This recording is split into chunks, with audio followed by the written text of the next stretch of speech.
నొప్పి ఉన్న వాళ్ళకే తెలుస్తుంది బాధ విలువ అని మీకు ఎప్పుడైనా అనిపించిందా? అయితే ఈ వీడియో మీకోసమే. హలో ఆల్, నేను శిరీష మంతెన. నొప్పి అంటుంది, బాధ అంటుంది, ఫస్ట్ విషయం చెప్పండి అంటారా? ఓకే, మన జీవితంలో ఎవరో ఒకరు మనల్ని ఏదో రూపంలో బాధ పెడుతూనే ఉంటారు, మనం బాధపడుతూనే ఉంటాం. ఎందుకండి మేము మంచి వాళ్ళం, మేము ఎలాంటి వాళ్ళకి హాని చేయలేదు, అయినా మాకే ఎందుకు ఇలాంటి బాధలు అనుకుంటున్నారా?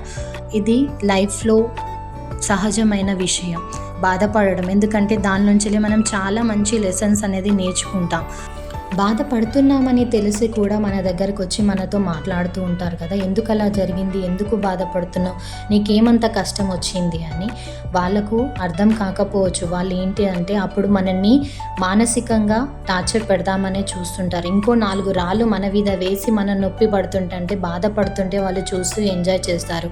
అలాంటి సిచ్యువేషన్స్ నుంచి మనం ఎలా బయటికి రావాలి? ఎందుకంటే ఆ మనుషులతోనే మనము మన జీవితం అనేది సాగించాలి, బయట అయినా ఇంట్లో అయినా.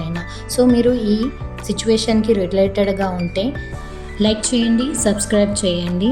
అండ్ ఇలాంటి సిచ్యువేషన్ నుంచి మనం బయటపడడానికి ఎలాంటి రెమెడీస్ యూస్ చేస్తే బయటపడగలం, మనని మనం ఎలా ప్రొటెక్ట్ చేసుకోగలమో నెక్స్ట్ వీడియోలో తెలుసుకుందాం.